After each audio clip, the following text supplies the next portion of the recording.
Hello, everyone. Welcome to the second episode of the You Don't Know Smith podcast. I kind of messed that up last time we did it because, I don't know, it's hard. It doesn't roll off your tongue. Yeah, it doesn't roll off your tongue the way you think it was. Yeah, man, we had a lot of support this last week for the Facebook page. Just the first time? Just for the first time, yeah. We had, I think, 18 listens on double digits on SoundCloud. SoundCloud is one of those things where you have to kind of listen to it on in your car and stuff because you can listen to it in the background. But 53, I think, views on YouTube. So that's pretty good. When Gwen and I were doing our podcast, we didn't get anywhere near that in a week. So really, yeah. And for the ministry page, I have 114 views, and I've been open for a year. We have 106, not views, but likes on our page. 105, someone unliked us. Isn't that weird? Doesn't that feel like, aw. Yeah, it's so, like, I was thinking about it the other day, like, at one point, if everybody continued to like us and didn't unlike us, we'd have 109, and I shouldn't care. Like, I shouldn't. But you see that number go down. It went down from this afternoon. I was like, yeah. What am I not too good for you? Yeah, what are we not friends? Fine. It's okay. Someday we'll be amazing. We'll have like 300,000. 300,000 and we'll lose 1,000 a day. Hope you keep talking. Yeah. So Bethany's been updating the Facebook page regularly. It kind of brings us to our first ever question. Because this is meant to be an interactive type podcast where people respond to our Facebook page or people ask us questions. And we'd like to field those kind of during this time. So we had our first question this week, and I'm going to let Bethany answer it. The question was, will you be answering questions on the podcast? Yes! Yeah, I gave you the easy ones. Yeah, that's the point. So James asked that question, if we'll be answering podcast. He's from New England. So maybe, yes. Well, I mean, we can try. I don't know how. We might, if we get enough questions where it's going to fill up longer than 30 minutes for us to discuss it, then we'll have to do like a special podcast. I don't know. That's in the future. It's not happening right now. We're just... Nobody's asking questions. Except for that. Except for that one. Yeah. And then I posted, if you have any questions for the next podcast, and he didn't answer. So apparently he was just wondering... If you do, just in case something comes up in the future. Now, the 18 people who listen to us on SoundCloud, yeah. 13, yeah. 18. Now they know, and the 53 views yeah. on YouTube. Yeah. Comment below. Also, we do other segments like the Would You Rather segment and other things. We're going to talk about things that we saw on Facebook. We want to know your opinions just about on social media or on the news that we found kind of interesting. We want to know your input on those things too. Like, especially the Would You Rather. I think it'd be fun for people to say what they would rather do on some of these. That'd be kind of fun. Or if they have ideas. So. Yeah. All right. So this week was a big week in our family. It's a really busy week. Your mother is coming down this weekend, so that's cool. I'm preaching this Sunday. But most importantly... it's our only son's birthday. Mm-hmm. He turns 7 today. Yeah.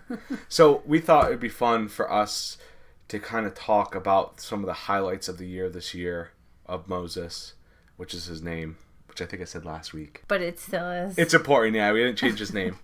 And some of the things that have been challenges this year with him as well. So I'm going to let you start. Oh, me? Yeah, you. Let's see. Some of the highlights of the year.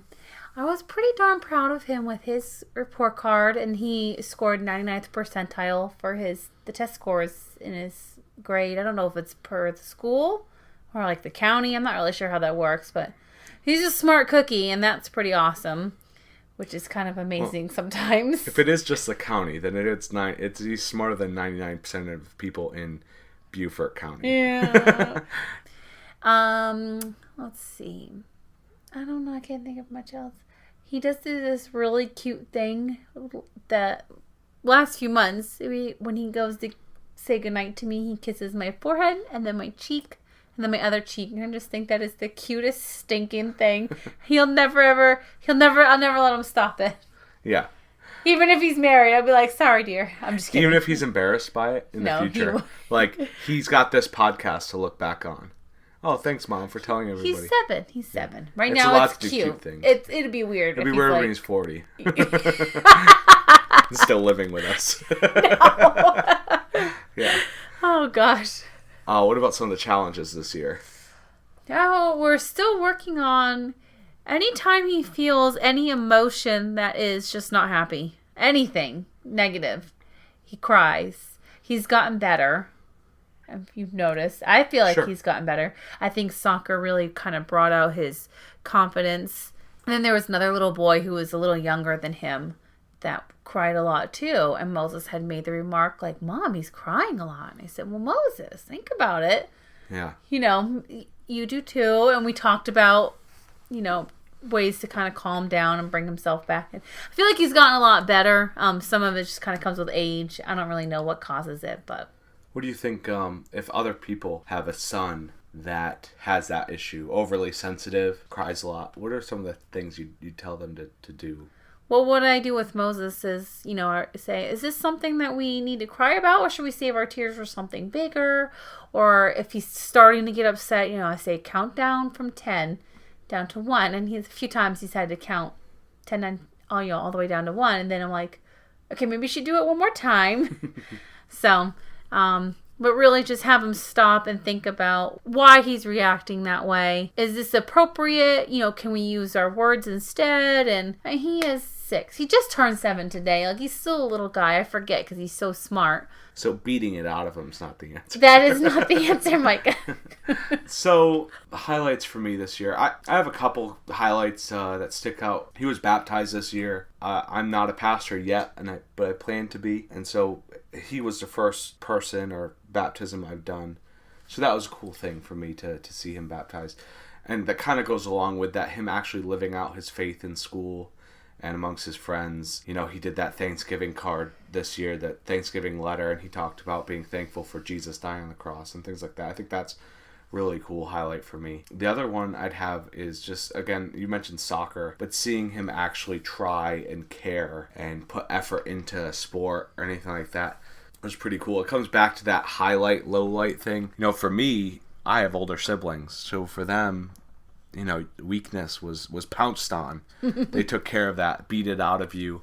And so, like with Moses, for me to see him, you know, it was kind of a blessing raising him with that sensitivity, because when he did something wrong, all you had to do was just tell him or yell at him or say something sternly, and not he'd even stop. yell, just sternly. Yeah, and he'd stop, or he'd and know he'd get you were emotional. disappointed, Yeah. and he'd immediately be like, "I'm sorry." And Or even if he started crying, you could tell him to stop crying, and that would work too. Now it's at the point where it's like, okay, well, I'm just talking to you. You know, he doesn't like getting in trouble at all. Yeah. And so as much as that I mean, getting in trouble as a kid is just part of being a kid and growing up. So one of the lowlights, I think, or one of the difficulties was when he went into his advanced class and his teacher came back at the conference and said, you know, he's really sensitive. And we had to be like, and it was like, at that meeting when you told me, because I didn't get to go, when you told me about the meeting, and it was just a lot of seemingly negative things, we started doubting about whether he was ready for that advanced class yet. But again, he came around and he's getting much better, and that's cool. I'm really happy about all that. And it is a challenge for me to have a son who is very sensitive, and you could see how that would help in ministry, and you could see how that's going to help him in the future. He has such a good heart. Right. He's so loving, compassionate, empathetic. That's the word I was going for. Empathetic. Yeah. Like, he just feels what other people are feeling, too. Like, it's, you know, he's so... And then he makes us stuff, and he always makes us little cards, and comes and tells us that he loves... Like, he's just so sweet. Right. Yeah, and so you don't want to squash that. Yeah. But at the same time, middle school is like a prison. Oh, my gosh. I don't even want to think about middle school. So I mean, I'd rather toughen him up now than have these middle school kids toughen him up later. I just, you know, we're always, and maybe even then, you know, you don't need to toughen him up. He'll show that love and that kindness to people, and people won't. But like I said, middle school is prison. It's a bad place. So it's hard. I didn't like. Yeah. So middle school, just the age is rough. I didn't have a problem with it. I was home. Oh, that's true. Well, I went to a private school. I think kids are mean. Yeah, in the private school, I think I was okay. I think I survived that middle school experience. I was in public school. Yeah. I remember I used to. And you were developed. You were, yeah. No, but that's not what I was going to say. I was going to say I really liked wearing bright colors, and I had gotten this super awesome psychedelic colored shirt. And one of the kids told me that it looked like I chewed up Skittles and spit it out on my shirt. And I was like, aw. Yeah, but that's not that bad. Still neat. It hurt your feelings. It hurt my little rainbow feelings. Yeah, even today you're like, man, that kid was a jerk. You just start crying in your pillow about that kid. But there, I know it could be much worse, but for you it was much worse, right? I think. Your developmental thing. I don't want to get too negative. Why not? This is the time to do it, so other people know that their middle school experiences are just being perpetuated, and their kids are going to experience these things too. I mean, you don't need to get into details, but I mean, my middle school. I don't know. I worry that I might have been the bully. Like, I might have been the jerk making fun of kids. You probably were. I don't know. I could see that. Yeah, it's possible. In the Christian school, maybe. Not in the public school. But and only because I think my sense of humor lends itself to almost being mean, but not on purpose. It's sarcastic, but it's also... It's self-deprecating, too. But I tend, in my self-deprecation, to also not mind deprecating others. So... yeah, and you're sarcastic, kind of. Yeah, and do you remember our first fight? Yeah. No, the first time you got upset with me. I don't know if it was a fight so much. You were crying and I wasn't. It was Jesus Fish. There was Jesus Fish. Yeah, so there's this car and she's driving because I was lame and I didn't have a license to drive and I didn't really have a job very much of our relationship. But we're driving in the car. And there's the fish on the back of the car, and it had 2 adult fish and like 3 or 4 baby fish. 3. Oh, 3, yeah. So you remember. And Mrs. Smith goes, oh, look at that. It's the mommy and daddy and the 3 baby fish, and that's so cute. I'm like, yeah, that's what those are. Yeah, that's pretty obvious. You didn't see that, or you didn't notice that before. And... yeah, I guess you felt I was making you feel stupid or like dumb. Now I know you're just being snarky. Just being me. Kind of being. I am being mean. I am trying to make you feel stupid, but that my intention isn't to make you cry. I've gotten used to you. Yeah, and hopefully, it's kind of lightened up a little bit, I guess. I've turned more of that to myself than to other people. But I feel like in middle school I was still developing that. I might have been... So if there's any people who are in middle school with me that felt like I was mean... or high school. You should apologize. You should comment. And you're probably not my friend on Facebook. And you're probably not, unless I'm on your hit list and you're like tracking me and stalking me. I don't think that's the case. But I'm apologizing here. And you can go ahead and comment on there and be like, you were a jerk. And also, again, if you have experiences that you don't mind sharing, I'm not going to read them out loud or anything, but don't mind sharing with other people to kind of, it's cathartic, I think. Create a commodity between... Yeah. Middle school was terrible. Rough, rough for everybody. I think even those people who were bullies, I guess psychiatrists, or all those cartoons always say that bullies are bullying because they're bullied somewhere else.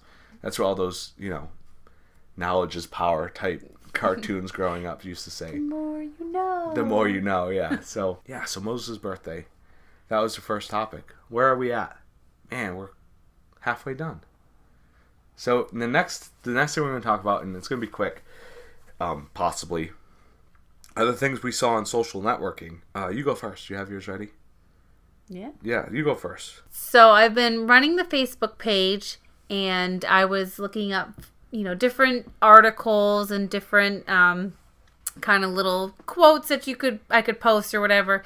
And then I was looking up funny things, and one of the things that came across where it had said, it was an e-car that said, congratulations on your inevitable divorce. And I thought, well, that's pessimistic. Good grief. Is that a common, people looking on the outside, looking in on marriages? Is that a common belief, do you think?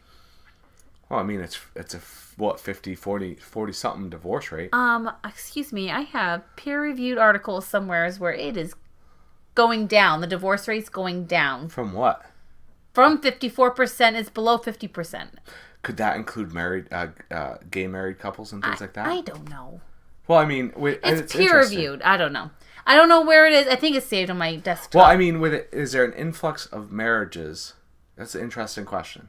And maybe some nerdy Facebook or YouTube or SoundCloud viewer can look this up. Checo person. Yeah. If the influx of marriages since gay marriage has been legalized, if there's been an increase in marriages in the United States, and then if because of that divorce rate's gone down. I know it was at its peak in like the mid 80s, I think. And then it's kind of stayed about the same, and then it's gradually been going down. But I believe it had said it was like 48 or 49%. I can't remember. I didn't take notes, but it's in a peer-reviewed article. Sure. So I could pull it up if somebody needs to. I took the time to look up this peer-reviewed article, but I didn't take any notes. It was actually for a research paper for a class. But I didn't take notes. So. But no, I think it's interesting because marriage has almost become a joke. It's become a joke in that if first, let's just say it's 45%, it's gone down. At its peak, I think it was 52. But it's still a little less than half of married couples are getting divorced. And that statistic's the same both in churches and out of churches from what I've heard. And so the idea that you can basically go into a relationship and marriage and flip a coin to determine whether you're going to last until death do you part. That's really sad. It is sad. And the idea, especially that these things are vows that people are making promises about. That means 45% of these people are literally promise breakers in some way, shape, or form. Mm-hmm. But yeah, I think that pessimism, although it might be exaggerated, which is kind of the point of a meme anyway. I know it is, but I just thought, oh, well, that's sad. It's sad. Yeah, like a little sad, really? Like, that is somebody's sense of humor, and I understand that some people might. I understand where the humor is, right. But I just. We're not going to post it on our page. No, that would be awkward. Yeah. You do know that divorce rate is lower, substantially lower, in arranged marriages? That is actually in one of the 10 articles that I have. Why do you think that is? Because they have to choose to love that person. Right. I mean, they don't have a choice in who they married, so they have to choose to love them.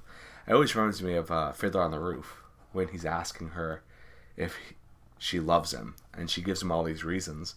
And at the end, she goes, if that's not love, what is? She gives him all these things that shows her love language is acts of service, and she shows her all this. I mean, obviously, when Fiddler on the Roof was written, that wasn't the thought. But so mine was this, and I found it interesting, especially I don't know what it is. So I talked to you a little bit about it. Did you? Yeah, most conservatives are heavy on gun liberty, on the right to bear arms and things like that. I remember. And I am too. But I think there's a certain amount of education that should be involved. And so here, I don't know if, again, this is the second week in a row we've talked about Donald Trump, but he's our president. You're going to talk to him about him every now and then. President-elect. Well, should be. He's going to be our president. Okay, well, I mean, I saw the petition. Anybody who says he's not going to be a president is a goof. It's like 4 million people that doesn't understand how America elections works. Yeah. But anyways, go ahead. Nobody took civics. A driver's license works in every state, so it's common sense that a concealed carry permit should work in every state. If we could do that for driving, which is a privilege, not a right, then surely we could do it for concealed carry, which is a right, not a privilege. It's a quote. It says Donald Trump. I have no idea if he said it, but I thought the quote was interesting. And there's a couple of things. Regardless of if it came from him, just an interesting quote. Yeah, if it didn't come from him, whoever it did come from could take credit for it. We're hoping this reaches millions of people, and that one person can take credit for that. Or someone's like, I had that idea before he did. But anyways, I feel like as much as I am for people being allowed to bear arms, I'm for that right. I think it's one of the few rights that should come with certain responsibilities. And I know that might frustrate a lot of people who are heavy, like, give babies guns, that sort of people, but babies. It's not like, I'm just kidding. I'm being sarcastic. I'm exaggerating. I'm not literally saying give babies guns. I might cry. Yeah. Nobody said give babies guns. Yeah, okay. Those people who are thinking I'm trying to make a legitimate argument are taking my sarcasm seriously. Not. Yeah. No, I do think that you should train in our society where guns are so prevalent. Kids should be taught and trained very early. If you're one of those people that are for guns in your household, then you should take your kids to the range as early as you think they can handle it responsibly. And that might seem, I see your eyebrows, because it's a weapon that's very dangerous, and anything in your house causes curiosity.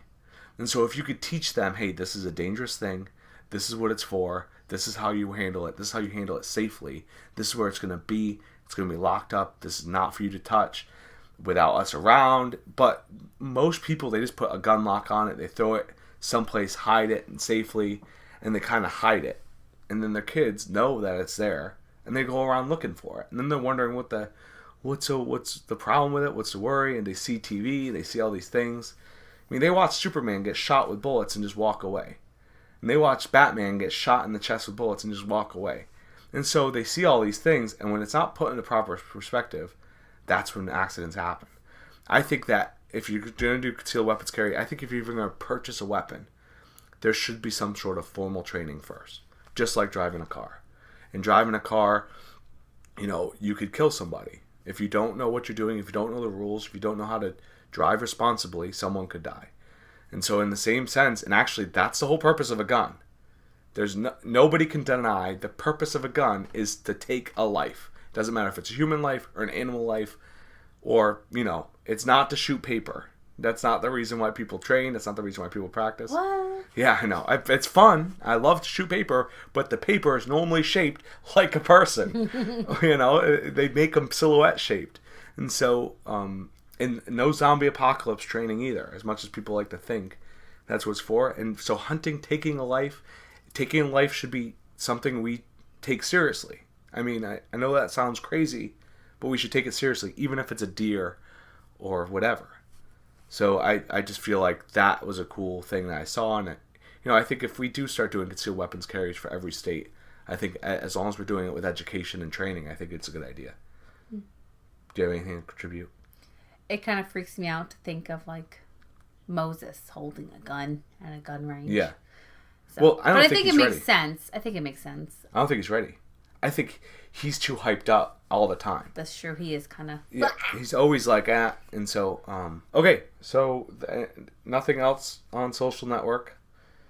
Pretty slow week. Well, you and I both work, and then I haven't felt good pretty much all week. So yeah. I haven't. And that social media thing, too, that segment could easily be what we get from Facebook, from people's contributions to our Facebook page and things like that too. Anything that they might find interesting, news articles or anything like that. It'd be awesome to have a little bit more audience input. Is that the word? Yeah, and keep us from having to do all the work. Yeah! There's 53 plus 18, whatever math that is. I think it's 61. 61 people out there that can do all the work that 2 people can't. Oh my goodness, stop it. So, anyways, we'll always find something kind of interesting, but it's just Mr. and Mrs. Smith both have jobs and kids, and we're busy people. So, this is fun though. I like doing this. But boring. Boring busy people. We are Apparently bored. there's a lot of people bored too. We are boring people. Yeah, it's okay. Well, you know what we do? We come home from work, we have dinner, and we sit down and we chill out on the couch for a little bit. Like that is our evening. Or a lot of it if or you're me. a lot of it. Yeah. Would you rather? This is a good one. And it's kind of applicable to our whole podcast and our whole theme. Really? Yeah. Would you rather have no one show up to your wedding or your funeral? Oh. I guess no one. I would say no one to my wedding, as long as it was you. As long as I was there. Are you a no one? Like, would you not come too? Am I a no one? You ask me. Am I a no one? If I show up, I still count as nobody. I mean, like, is it you and I and then nobody else comes? Or is it, like, me at the altar and you don't come? No pastor, no altar. You just start thinking you came at the rehearsal day. I know, like, did I get the wrong time? But I would think at least if I'm getting married, I could celebrate it with the person that I'm getting married with. When I die, like, I hope I made some kind of impact where people want to come and, pay their respects and That would, but then again, I wouldn't really know. I'd be in heaven and I'd be totally happy. So. My thought would be, I'd rather have no one show up to my funeral. Really? Yeah, I couldn't care less. Like, I'm dead. Like, I'm just, that whatever they're mourning, that's for them. If nobody's mourning over the fact that I'm dead, I'm okay with that. You know what I mean? Won't know, because that's for them. I'm dead. I'm enjoying myself, chatting it up with Moses and, Jesus and those people. My aunt, whoever else who was saved. Moses, who part of the Red Sea. Not my son. Yeah, the prophet Moses. There you go. Not my son Moses. I'll chat with him later. But the whole point is that the people who are saved, and those are the people, I'll be hanging out with them. Those are the people I think I matter, not the people who I really left. But it would be weird if I passed before you and you didn't show up to my funeral. That would be depressing. Like, oh, he's gone already. But I wouldn't care, because I would be in heaven. So, but my wedding, I would even our wedding was kind of small. It was. But if no one showed up, I don't think I'd care that much either. But I'd rather have people there then, especially in your case when you just mentioned, what if am I somebody? I mean nobody. If nobody showed up, I'd rather have nobody show up at my funeral than my wedding. Well, if that means that includes you and the pastor, then yeah, I'd flip it around. Yeah. But as long as you were there and the guy marrying us, yeah, then I would have been sad. I wouldn't care, but I would have rather people come and be like, that lady. I mean, people need to give an eulogy. You googly. Yeah. Was that from Zoolander? Yeah. You don't have to give a you googly though. You don't have to be. You don't even need a good you Googleizer. All you need. But see, that's the thing, because who is that for? The service is for the people there. Yeah, for the people there. Not for you, the dead person. It's for the people to remember and to put memories. Yeah, they should not forget me because I'm amazing. Yeah, that's true. Sorry. But your kids didn't show up to your funeral. That'd be messed up. So, anyways. I have failed as a mother. I love Beverly Goldberg. Yeah. I have failed. That's a good question for people, too, to find out what fictional character, what TV sitcom character you most relate to. Who do you think you most relate to? I have no idea. We've already discussed mine. I know, you have two. Yes. Beverly Goldberg and Linda from Bob's Burgers. Heck yes. Because you randomly break out in a song. And then when I say, that's really annoying, you always tell me, you're going to miss this when I die. Yep. And I'm always skeptical. I have no idea. Who do you think? Oh, I have no idea. I'd have to really think about that. Maybe next week. Don't hurt yourself. Mike. Okay. Yeah, that's a good question for next week. You can think about that. That'll be your topic to talk about a little bit. Okay.